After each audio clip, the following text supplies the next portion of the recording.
क्या आप जानते हैं कि आपके दुखों की सबसे बड़ी वजह कोई और नहीं बल्कि आपका अपना ज्ञान है। हाँ, जिस ज्ञान को आप सुख का साधन समझते हैं वही आपके विनाश का कारण बन रहा है। आखिर मुनि श्री विनम्र सागर जी महाराज ने ऐसा क्यों कहा कि ज्ञान ही दुखों की जड़ है। जीवन को बदल देने वाला यह सच जानने के लिए वीडियो को अंत तक ज़रूर देखिए। बात बहुत पुरानी है। हम 1999 में पहली बार नेमावर गए। नेमावर में पहली बार अपनी जेब से पैसा खर्च करके 2 ग्रंथ खरीदे। उस वक्त उम्र जो थी वो सिर्फ 20 साल की थी।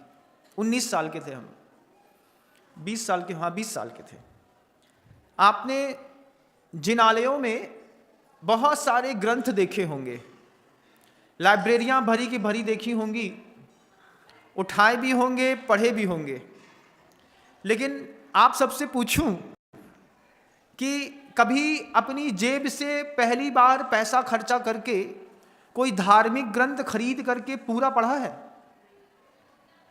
एक छोटी सी बात में भी सिर ऐसा हो जाएगा कि महाराज ग्रंथ तो हमने समय सार, प्रवचन सार, पंचास्तिकाय, अष्टपाहुर, धवला, जय धवला, महाधवला सब पढ़े, लेकिन अपना पैसा खर्च करके कभी कोई ग्रंथ आपने नहीं पढ़ा। जीवन में पहली बार मुझे याद है जब हम नेमावर पहुंचे, कुछ जानते नहीं थे लेकिन जेब में 100-150 रुपए बचे थे, तो पहली बार 2 ग्रंथ खरीद करके नेमावर से लाया, घर में ला करके रखा। धार्मिक क्रियाकलापों को कुछ जानता नहीं था, बहुत दिनों तक वो ग्रंथ रखे रहे। फिर जब मैंने गुरुदेव के आशीर्वाद से, गुरुदेव की कृपा से व्रत लिया, उस व्रत को लेने के बाद उसमें और इसमें करीब 2-2.5 साल और निकल गए। 2 साल बाद अपने ही हाथ का खरीदा हुआ ग्रंथ उठा करके पढ़ा, तब मुझे समझ में आया कि मैं 2 ग्रंथ खरीद के लाया। एक का नाम पुरुषार्थ सिद्धि उपाय और दूसरे के नाम प्रवचन सार। 2 ग्रंथ खरीदे। पुरुषार्थ सिद्धि उपाय खरीदा तो उसका पहला मंगलाचरण जब मैं ब्रह्मचर्य व्रत मैंने ले लिया, उसके बाद याद किया, वही मंगलाचरण मैंने अभी बोला, तज्जयति परम ज्योति समम समस्तई अनंत पर्यायई दर्पण तल इव सकला प्रतिफलति पदार्थ मालिका यत्र। जैसे दीप के प्रकाश में सब कुछ स्पष्ट दिखाई देता है, ऐसे ही वह तज्जयति, वह ज्ञान ज्योति जयवंत हो, समम समस्तई अनंत पर्यायई। कैसी है वह ज्ञान ज्योति? जिस ज्ञान ज्योति में सारी पर्याय एक साथ स्पष्ट रूप से दिखाई देती है। ये बात उस वक्त समझ में नहीं आई, लेकिन भूमिकाएं बनती हैं।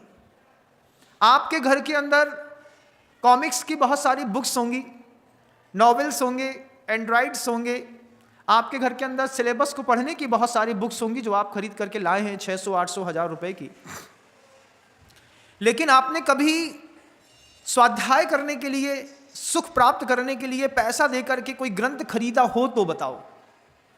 उत्तर अंतर आत्मा से आएगा महाराज। मंदिर में जाते थे, कोई भी किताब उठाते थे, पढ़ते थे, चले आते थे। बड़े बड़े साधु भी आए तो किताबें फ्री में बांटी, लेकिन किसी को यह प्रेरणा नहीं दी कि तुम्हें पैसा दे करके फिर ग्रंथ खरीदोगे। उस खरीदी हुई पुस्तक की कीमत ही अलग होती है। अगर आज तक नहीं किया है तो करके देखिएगा। एक ग्रंथ अपने पुण्योपार्जित पुरुषार्थ से खरीद करके अपने घर के अंदर लाइए और बच्चे को भी बताइए कि बेटा पहला ग्रंथ है जैन आगम का, जो पैसा दे करके खरीद करके लाए हैं, इसको पढ़ना भी है। वो ग्रंथ की भूमिका, 2 ग्रंथ तो मैंने खरीद लिए।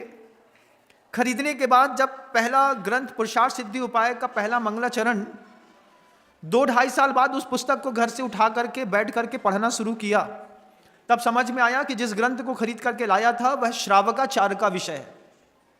उसमें श्रावक की चर्या कैसी होती है, श्रावक का उपयोग कैसा होता है, श्रावक कैसा होता है, पाप कैसे होते हैं, पुण्य कैसा होता है, धर्म कैसे किया जाता है, पाप करने से हानियां क्या होती हैं, पुण्य करने वाले को क्या क्या वैभव मिलता है, वो सब चीज़ें उस ग्रंथ में एक एक बात सीक्वेंस से भगवंतों के द्वारा लिखी गई थी।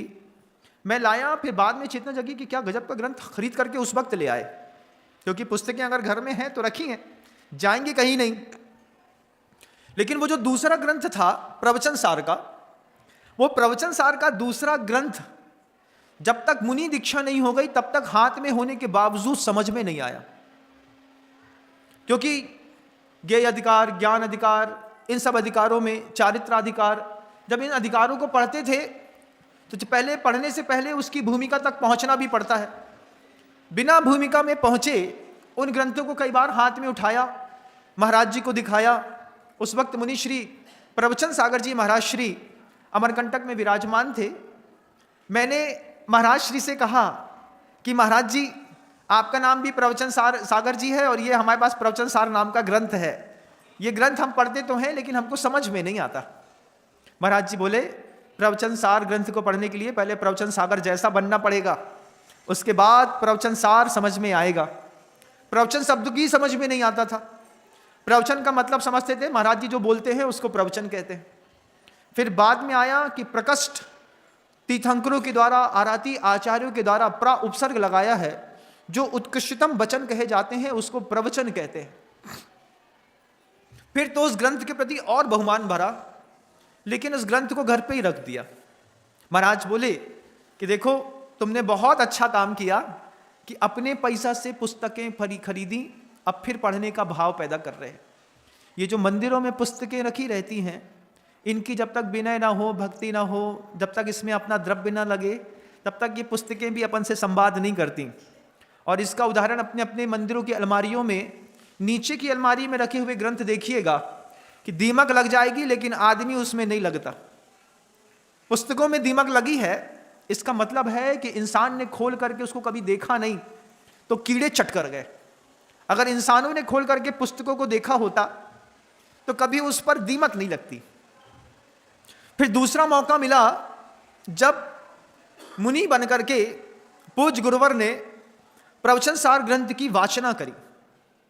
प्रवचन सार ग्रंथ की वाचना बहोरी बंद में शुरू करी, और हम लोगों को जब प्रवचन सार पढ़ाने शुरू किया तो उसमें एक अधिकार आया, ज्ञेय अधिकार।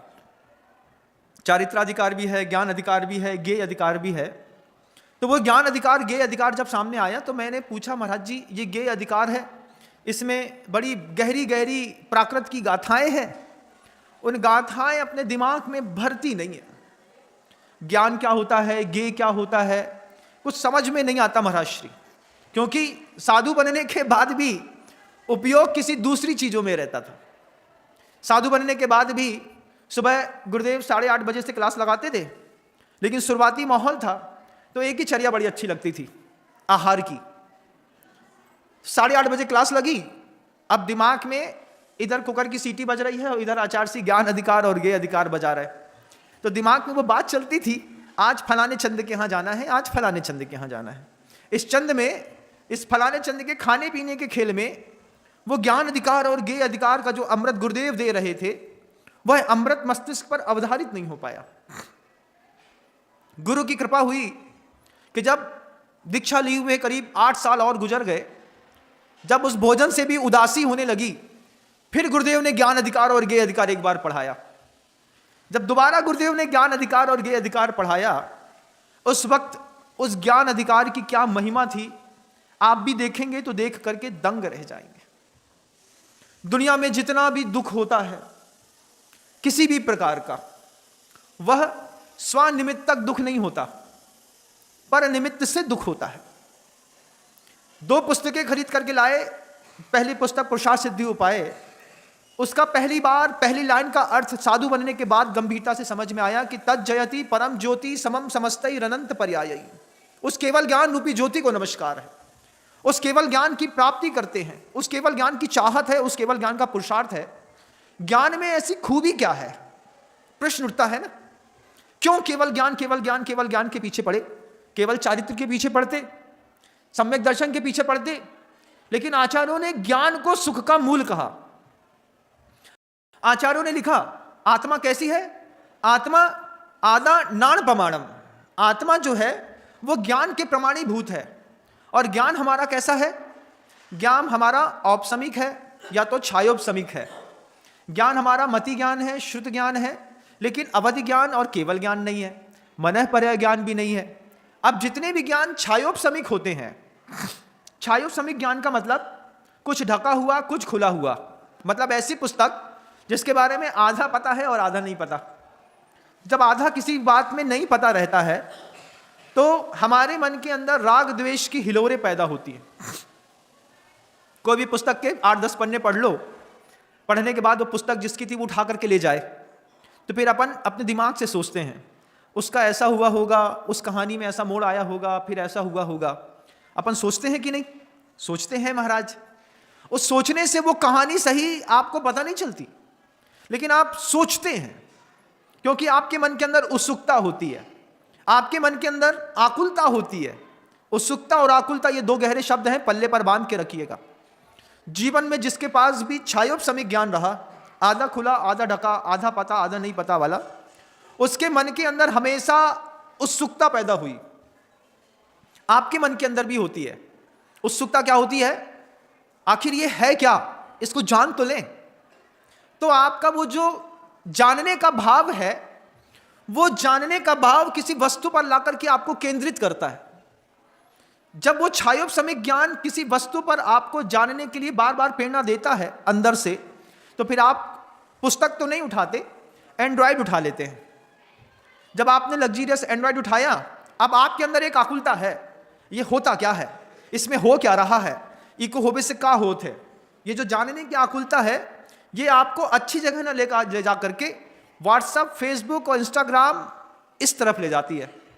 अब जब आप फेसबुक, इंस्टाग्राम में रील्स देखते हैं, उस रील्स को देखते वक्त आप आगम ग्रंथों को समझने का, इस उपदेश से समझने का प्रयास करिएगा कि आपके मन के अंदर आकुलता हो रही है ज्ञान जानने की। उस जानने की आकुलता के चक्कर में आप फेसबुक उठाते हैं, उस जानने की आकुलता के चक्कर में आप इंस्टाग्राम खोलते हैं, गूगल खोलते हैं, यूट्यूब खोलते हैं, और जो भी ऐप होते होंगे जिनसे आपको जानकारियां मिलती हैं। आप सिर्फ जानने की इच्छा रखते हैं, उस मशीन से सिर्फ जानकारी मिलती है, आपको सुख नहीं मिलता। लेकिन देखने के बाद जब आप कोई वल्गर कंटेंट देख लेते हैं, उसको देखने के बाद मन में आकुलता होती है कि नहीं? समझो, होती है महाराज, आकुलता तो होती है, लेकिन अच्छी चीज देखने के बाद सुख नहीं मिलता। प्रवचन सुनते हैं 1 घंटा, मान लीजिए यूट्यूब के माध्यम से अपने जानने के लिए आपने ये उद्बोधन सुना, तो इस उद्बोधन से आप कुछ विशेष चीज आज प्राप्त करने की कोशिश करेंगे कि हमारी अंतरात्मा की शक्ति बार बार सिर्फ ज्ञान के पीछे दौड़ रही है, और वह जो ज्ञान है वह छायोपसमिक है, वो छद्मस्त का ज्ञान है। अब छद्मस्त के ज्ञान पर कुछ ऐसे शब्द होते हैं जिनका आपको सैद्धांतिक या साहित्यिक अर्थ पता नहीं है। मैं उसको धीरे धीरे खोलूंगा, आप धैर्यपूर्वक सिर्फ सुनिए, फिर आपको पता चलेगा कि जिंदगी कैसे बर्बाद होती है। ज्ञान के पीछे पूरी दौड़ है, चाहे आप स्विट्जरलैंड जाते हो, चाहे कश्मीर, चाहे आप हिमालय के पर्वत में जाते हो, चाहे आप कोई पिक्चर देखते हो, आपको सिर्फ एक चीज चाहिए, ज्ञान, ज्ञान और ज्ञान। लेकिन उस ज्ञान का जो निमित्त है, उस निमित्त का शुद्धिकरण नहीं करते। कछु भी दिख जाए, अपन को तो देखने हैं। तो रील्स खोल ली, एक रील्स देखी, आधी देख करके कंप्लीट नहीं हुई कि दूसरी, फिर तीसरी, फिर चौथी, फिर पांचवी, समय कहाँ गया पता नहीं चलता, पूरा समय खर्च हो गया। लेकिन आत्मा की शक्ति आपको बार बार सिर्फ ज्ञान के लिए प्रेरणा दे रही है। अब ये जो ज्ञान है, ये ज्ञान जितना पर निमित्तक होता है उतना ही दुख का कारण होता है। आपको एंड्रॉइड में आपको ज्ञान मिल रहा था, लेकिन वो पर निमित्त से मिल रहा था। अब वो जो ज्ञान आपको पर निमित्त से मिल रहा था, मान लीजिए by the way net connection मिलना बंद हो गया।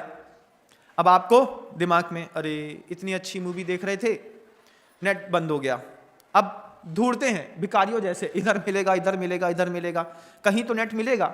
जहां मिलेगा वहीं पे टंग करके आदमी पिक्चर देखता, गेम खेलता, कुछ भी करता। किसके पीछे दौड़े आप? ज्ञान के पीछे।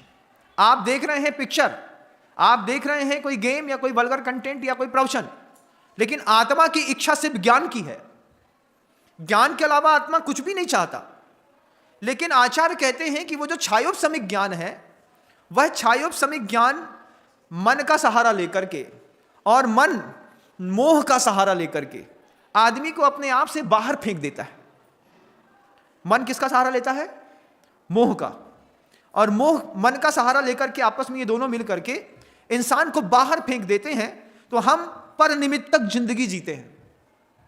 हमको फलाने चंद ने दुखी कर दिया, उन्हें ऐसो ना बोलो हो तो हम ऐसो कबू ना कहते। ये क्या है? पर निमित्तक द्वेष, पर निमित्तक राग। वो पर निमित्त का राग क्या है? मैं उसके बिना रह ना पाऊंगा, अगर वो ना मिली तो मरना पक्का है। पर निमित्त से सुख की खोज, पर निमित्त को जानने की उत्सुकता,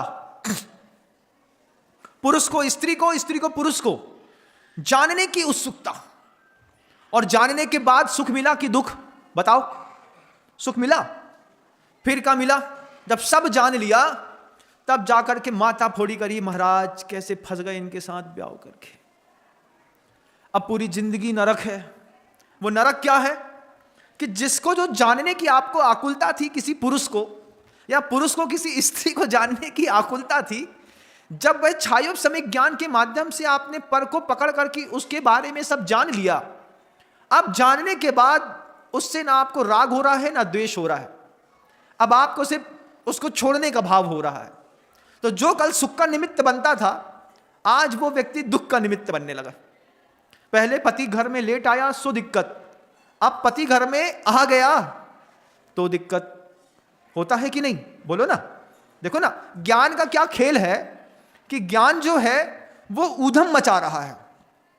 वो ज्ञान कैसा है? तो छायोपशमिक है। अब वह जो छायोपशमिक ज्ञान हमारे अंतर्मन में ऊधम मचा रहा है, वो छायोपशमिक ज्ञान पर को निमित्त लेकर के हमको कहां कहां नहीं भटकाता है। उसने हमारी बिस्किट छुड़ा ली, हम गुस्सा हो गए। उसने हमारी फ्रेंड छुड़ा ली तो हम गुस्सा हो गए। उसने हमारा धन छुड़ा लिया तो हम गुस्सा हो गए। उसने हमसे धन मांग लिया, क्योंकि हमारा ज्ञान है, हमारा ज्ञान अपने आप पे स्थिर नहीं है। ठीक वैसे ही जैसे वे मुनिराज जो बियाबान जंगल में एकांत में बैठे थे, ध्यान कर रहे थे, आत्मा की अनंत शक्ति को देख रहे थे साधु होकर के, और सामने से निकलने वाले दो लोगों ने बस इतनी सी बात कही, देखो ये राजा तो मुनि बन के बैठा है और इसके पुत्र के पूरे राज्य पर लोगों ने आक्रमण कर दिया। अब इसके पुत्र को पकड़ेंगे, फिर उसका वध करेंगे, फिर पूरे राज्य को हड़प लेंगे। थे वो साधु बियाबान जंगल में आत्मस्थ होकर के बैठे थे, लेकिन उनका भी छायोपशमिक ज्ञान पर निमित्त से उपयोग मन और मोहनी कर्म का साधु का पुत्र तक ले गया। मेरे पुत्र के राज्य पर आक्रमण, मैं जब तक था तब तक तो कुछ हुआ नहीं है। तो आप साधु, लेकिन अब आपने साधु की पर्याय में अपने आप को राजा समझ लिया, पर निमित्तक ज्ञान। और जैसे ही उन्होंने अपने आप को राजा समझा, वो जो ध्यान की मुद्रा ऐसी थी, वो ध्यान की मुद्रा तीर चलाने वाली ऐसी हो गई। खड़े होकर के एक कदम आगे बढ़ा करके उन्होंने वीरासन में ऐसे तीर खींचा और ऐसे ध्यान में मग्न हो गए। सामने से निकलने वाले व्यक्ति ने समोक्षण में जाकर के केवली भगवंत से पूछा, भगवान बड़ा आश्चर्य देखा है, एक मुनिराज युद्ध की मुद्रा में ध्यानस्थ हैं, इनकी कैसी गति होगी? तब उन्होंने कहा, केवली भगवंत कहते हैं, अगले अंतर मुहूर्त तक अगर उसका उपयोग इसी तरीके का बना रहा तो सप्तम पृथ्वी का बंद कर लेंगे। अगले अंतर मुहूर्त तक उपयोग वैसे ही बना रहा तो सातवीं पृथ्वी में जा करके नारकी बनेंगे। इतना वो अपने ज्ञान के माध्यम से, उस छायोपशमिक ज्ञान के माध्यम से परहित करने का सिर्फ सोच रहे हैं। जब साधु की ये बात सुन ली, तब उस साधु का भी अंतर मुहूर्त के अंदर अंदर भाव बदल गया। वो साधु थे, सोचने लगे, कहाँ मैं पुत्र के चक्कर में अपने ज्ञान को पर निमित्त में ले गया। स्वनिमित्त में अपने आप में रहते तो कभी दुख नहीं होता। संसार में जितना दुख होता है ना बंधुओं, दूसरे के कारण होता है, अपने कारण कुछ नहीं होता। अपने कारण क्या होता है महाराज?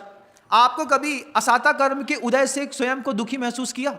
नहीं किया महाराज। फिर क्या किया? मोहनी कर्म का उदय दुख देता है। कभी आपको ऐसा लगता है कि मोहनी कर्म उदय दे रहा है? नहीं लगता महाराज।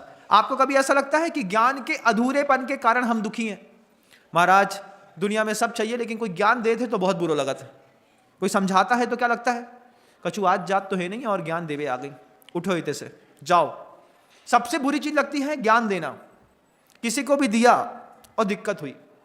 तब गुरुदेव कहते हैं कि पर के निमित्त से खिन्न होना और पर को अपने निमित्त से खिन्न करना, ये दोनों मोक्ष मार्ग में बहुत घातक है, और जो इनसे बच गया बस वही संसार में सुखी है।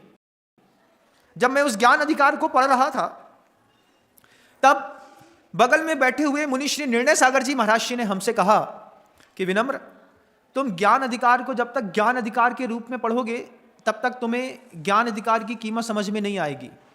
जिस दिन तुम ज्ञान अधिकार को सुखाधिकार समझोगे कि सुख कैसे प्राप्त किया जाता है, तो ज्ञान से, और ज्ञान जो होता है वो कितना अधूरा है, कैसा फंसा है, मोहिनी कर्म में फंसा है, छायोपशमिक ज्ञान में फंसा है, मति श्रुत में फंसा है, पर पदार्थ में फंसा है, पर निमित्त में फंसा है।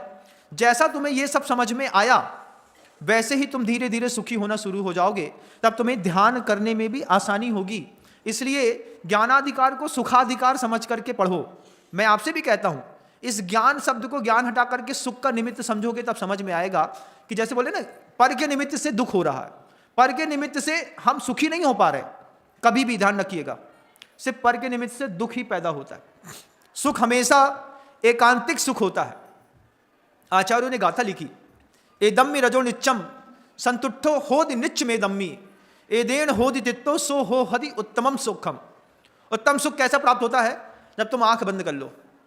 महाराज बिना देखे आकुलता होती है, आत्मा का स्वभाव है महाराज देखना जानना। आप ज्ञानी ज्ञान से मारता है, हमने कहा आंख बंद करो तो कहता है आत्मा का स्वभाव है देखना और जानना। आचार्य जी बहुत अच्छी बात कहते हैं कि आत्मा का स्वभाव तो है देखना और जानना, लेकिन देखने और जानने की इच्छा आत्मा का स्वभाव नहीं है। कोई चीज दिख जाए तो ठीक है, लेकिन देखने की जो इच्छा पैदा होती है, ये इच्छा दुख का कारण है। जब स्त्री और पुरुष का आपस में दंपति का विवाह हो गया, जब तक आप उसकी पर्याय से, जब तक आप उसके परिणामों से अनभिज्ञ थे, तब तक अंग अंग में सौंदर्य दिखाई देता था। फिर जैसे ही मोह भंग हुआ, ज्ञान चक्षु खुले, फिर क्या हुआ? सुबह 7:30 बजे चाबी लाई और दुकान चले गए। लौटे कितने बजे? रात को 12:30 बजे लौटे भैया। काहे? घर से जितना दूर रहो महाराज उतना ही सुख है। घर में गए नहीं कि 3-5। काहे महाराज? घर में गए नहीं कि वह हमारी मोहनी है, वह हमारी मोहनी मारत है। का तुम्हारी माँ ऐसो कह रही, तुम्हारे भैया ऐसो कह रहे, तुम्हारा भतीजा ऐसो कह रहा हो। अब बड़ी दिक्कत, जब तक बात नहीं थी तब तक जे अपने थे, लेकिन जैसे ही मोहनी ने मोहनी मारी, अब सब में विवाद शुरू होता है कि नहीं? बताओ ना। हाँ तो करो, ऐसा ऐसा थोड़ा सा करो, इस थोड़े से हम ज्यादा समझ जाते हैं। होता है ऐसा। अब वो ज्ञान ही पूरी दुनिया में छायोपशमिक ज्ञान आदमी को कितना घुमा रहा है और भ्रमित कर रहा है कि उन मुनिराज ने वीरासन लगा लिया।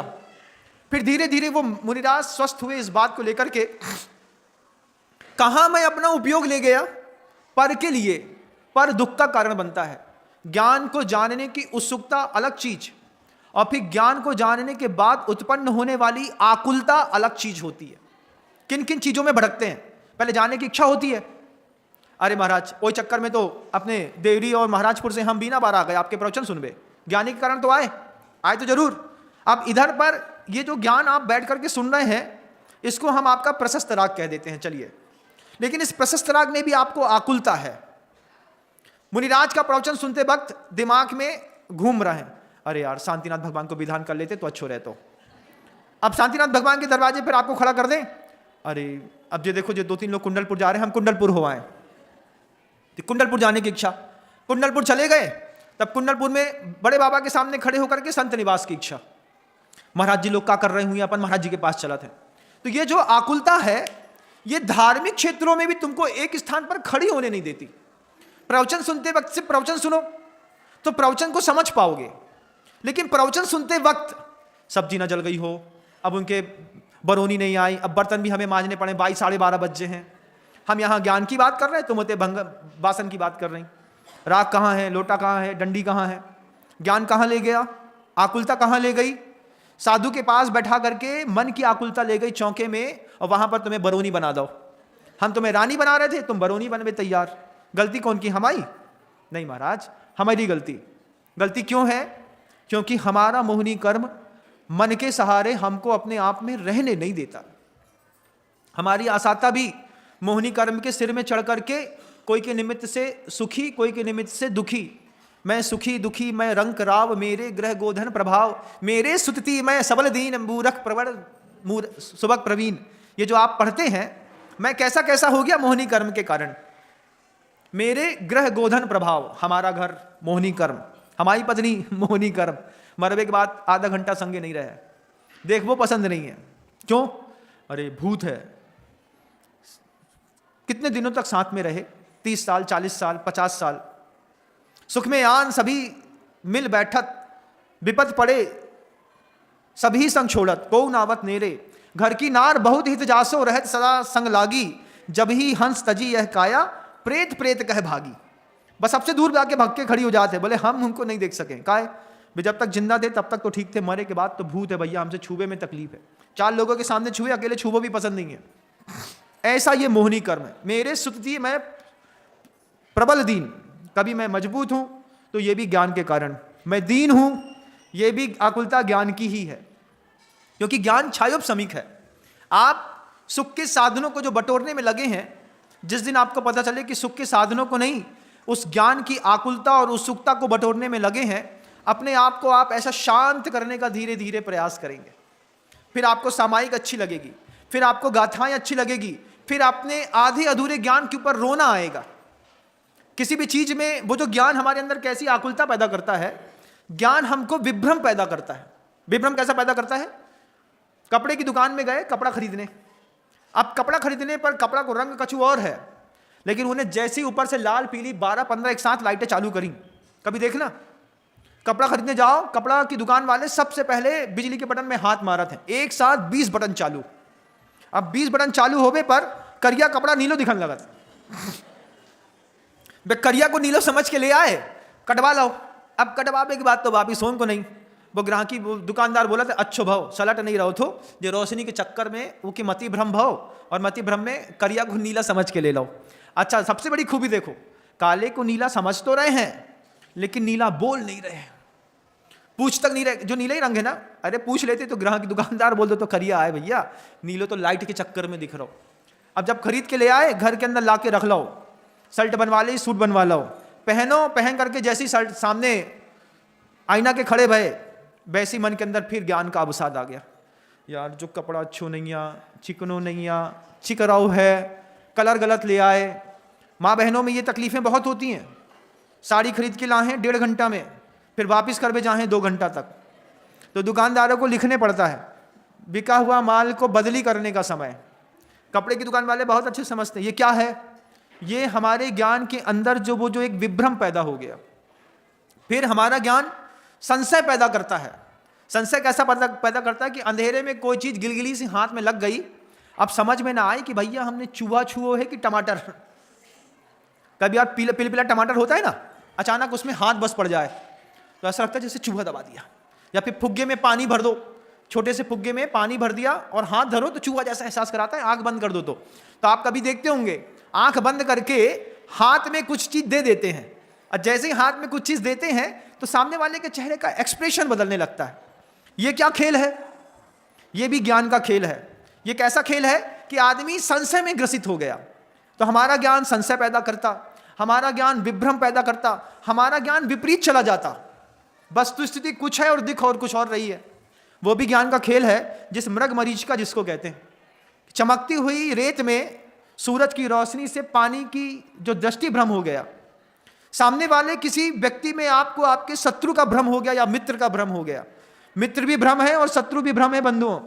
किसी को खास दोस्त मानना यह भी अपने साथ गद्दारी है, और किसी को अपना खास दुश्मन मानना भी अपने साथ गद्दारी है। क्या है? क्योंकि आचार्य कहते हैं शत्रु कभी मित्र बन जाता है और मित्र कभी शत्रु बन जाते हैं, दोनों आपस में बदलते रहते हैं। लेकिन ये जो हमारा छायोपशमिक ज्ञान है, ये दुनिया में कितना कबाड़ा करता है ये देखिएगा। उसने शंका पैदा करी, उसने संशय पैदा किया, उसने विभ्रम पैदा किया, उसने आकुलता पैदा करी, उसने खेद पैदा किया, उसने हमारे अंदर चिड़चिड़ापन पैदा किया। उसी ज्ञान के कारण हमारे मन के अंदर दुख पैदा हो गया। उसी ज्ञान के कारण जो है हम विपरीत सोचने लगे। क्यों? पंचम काल, छायोपसमिक सम्यक दर्शन, छायोपसमिक ज्ञान, मति और श्रुत। अब इसमें अपने आप को हम ज्ञानी समझें, इसमें हम अपने आप को साधु या धर्मात्मा समझे, ये भी भ्रम है। क्या करना महाराज? जैसे वो महाराज वीरासन में खड़े हो गए, पढ़े लिखे थे, शुरुआत में ज्ञान की आकुलता तो ठीक है, लेकिन जिंदगी भर ज्ञान की आकुलता में लगे रहे तो भी गड़बड़ है। ज़्यादा पढ़ लिया साधु, अब वो साधु पढ़ने के बाद सामायिक नहीं कर रहा, सामायिक में भी पढ़ रहा, क्यों? और जानना है, और जानना है, और जानना है। तब भी आचार्य कहते हैं कि देखो तुमको ज्ञान मिला लेकिन तुम्हारी आकुलता नष्ट नहीं हुई। ज्ञान का काम है, वो ज्ञानी है जिसकी आकुलता नष्ट हो गई, वो ज्ञानी है जिसकी जानने की उत्सुकता नष्ट हो गई। कोई बोले चलो तो देख के आ रहे, का देख भी जात? झगड़ा, देखो तो कैसे हो रहा हो। क्यों? मोहनी कर्म जो है प्रवचन के पंडाल तक लाने पे बात खड़ी करता है, अरे कछु नहीं है भाई, तो 1 घंटा बर्बाद हुई है। झगड़ा देखने में 1 घंटा बर्बाद नहीं हुए, टीवी सीरियल देखने में 1 घंटा बर्बाद नहीं हुए। ये सारी गांव भर की जितनी भी हैं वे सब अनुपमा खोली नहीं 7:30-8 बजे शुरू हो गई। 1 घंटा शुद्ध धर्म ध्यान का है। ए भाई अब बाबू मोड़ी कोई के संगे भग गई, अब का हुई है?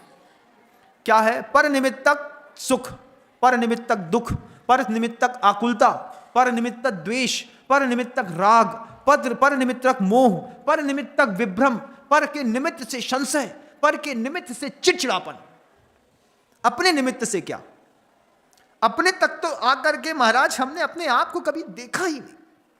आचार्य कहते हैं आवर्त करो, परिक्रमा लगाओ, चारों दिशाओं में विराजमान कृत्रिम अकृत्रिम जिन चैत्यालय साधु जिन सिद्ध गणदेवा, इनको प्रणाम करो, भक्ति करो, भावना करो, गुरु का साथ पकड़ो और उनसे बोलो कि ये जो आकुलता की हापाधापी में पिंजड़े में बंद चूहे के जैसा मैं दौड़ रहा हूं, इस मेरी दौड़ को इस पिंजड़े में स्थिर करो। आचार्य कमाल करते हैं, हमारे मन की दौड़ पे लगाम लगाना बड़े बड़े आचार्यों का काम है। उन्होंने ग्रंथों में गाथाएं लिखी थी और परावर्ती जितने छोटे छोटे आचार्य थे उन आचार्यों को उपदेश दे करके उनको अपना मर्म समझाया। हर आचार्य आने वाले आचार्य को रहस्य दे करके जाते हैं। दुनिया में आप पुण्यात्मा हो सकते हैं, प्रभावक हो सकते हैं, लेकिन रहस्य के ज्ञाता नहीं हो सकते। रहस्य के ज्ञाता तो परंपरा से मिलता है ज्ञान, और पुस्तकों से मिलता तो पुरुषार्थ सिद्धि उपाय जिस दिन मैं खरीद के लाया था उसी दिन मुझे समझ में आ जाती। लेकिन करत करत अभ्यास तय जड़मती होत सुजान, यही आकुलता के कारण दुनिया ना गधे पर बैठने देती है ना पैदल चलने देती है। वो कहानी सुनी है ना, एक गधा था, गधे में बाप बेटा दोनों जा रहे थे, तो दोनों पैदल जा रहे थे। तो लोग कहते हैं भैया कितने मूर्ख हैं, गधा है और दोनों पैदल जा रहे हैं। बाप बैठा दिया तो लोग बोलने लगे कि ऐसो बाप है, मोड़ा नीचे दुदलो पतलो पैदल चल रहे हैं, जे गधा में बैठे हैं। फिर वो मोड़ा को नीचे उतार करके उनको उतार के मोड़ा ऊपर बैठ गया, बाप नीचे हो गए। तब भी लोग बोलने लगे काहे भैया बहुत ही गिर गए तुम, का बाप को नीचे चला रहे, तुम खुद ही ऊपर बैठे। अब दोनों ऊपर बैठ गए, तब भी लोगों ने बोली भैया जे भी गधा है और गधा के ऊपर 2 गधा बैठे, काहे? बोले कितना जुल्म कर रहे हैं, बाप बेटा दोनों बैठ गए। तो दुनिया तो ऐसे ही है, दुनिया तुमको कभी धर्म ध्यान करने नहीं देगी। तुम 16 की धोती दुपट्टा पहन के जाओगे तो लोग तुम्हें घूरें, तुम नहीं जाओ तो लोग तुम्हें घूरें, तुम रोज जाओ तो लोग तुम्हें घूरें। जिनके दिमाग में घूरा है वे घूरें, तो और क्या करें? घूरा समझते हो? घूरा कहते हैं कचड़े का ढेर को। तो दुनिया ऐसे ही है, ना गधे में बैठन देते ना पैदल चलन देते। तुम सोचो महाराज हम आपकी बात सुन के प्रवचन सुन के सुधर जाएं तो भाई बगल वालों घूरे, काय रे कल तक तो दिन भर रात में 12 बजे तक टीवी देख रहे थे, आज समाइक काय कर रहे तुम समाइक करो। अब क्या है? बोले ये गधा हमें समझावे में लगो है। आदमी कभी धर्म ध्यान करने नहीं देगा, उसके बीच में भी अपने ज्ञान को स्थिर करके हमको स्वयं धर्म ध्यान करना है, ये हमारी जवाबदारी है। दुनिया के बहकावे में आ गए और फिर कई बार अपने बहकावे में आ गए। दूसरे दुनिया ने कह दिया आज तुम अच्छी नहीं दिख रही, उदास सी दिख रही, हाँ अब मुंह इतनो तो और ऐसो होगा, तुम ठीक कह रही हो, हमें घर में कोई नहीं चाहे। काहे? अभी तक तो लोग चाह रहे थे, लेकिन अब तुमने कह दी तो हमारी उस अदृश्य भावना को बल मिल गया। फिर स्वयं की धारणा का भी दुनिया में बहुत बड़ा दुख है। स्वयं की धारणा कैसी है? हमारी जो चमड़ी है ना बिल्कुल करिया हो गई, फिर अब चेहरे पे झुर्रियाँ पड़ गई, हमारे बाल सफ़ेद हो गए, हम ठिन गए हैं, हमारे मुंह में दाग निकल आए, हमारी जहाँ एक आँख भेड़ी है। अब फिर के बाद क्या है? जब बाल ऐसे भूरे हो गए जैसे भूरा सुअर हो, तो हमें बिल्कुल ही अच्छे नहीं लग रहे। हम क्या करिए? ये ज्ञान क्या है? ये जो अपने आप को देख करके, अपने ही शरीर को लेकर, ये भी परनिमित्तक ज्ञान है, क्योंकि शरीर आप नहीं है और आप अपने आप को देख नहीं पा रहे हैं। आपको देखने के लिए आचार्यों ने कहा अचेतन मिदम दृश्य मदश्यम चेतनम तथा करुष्यामी कतुष्यामी माध्यस्थो हम भवामिता। हम करिया दिख रहा है तो तुम्हारी गलती, हम तो अपने आप में उजले हैं। तुम्हें तकलीफ है तो तुम अपनी आंख बंद करो। अब पता चला कि चेहरे में 4 5 7 चीजें लगा ली, गोरे दिखने के चक्कर में उन्हें फुड़ियों में मवाद पैदा कर दी।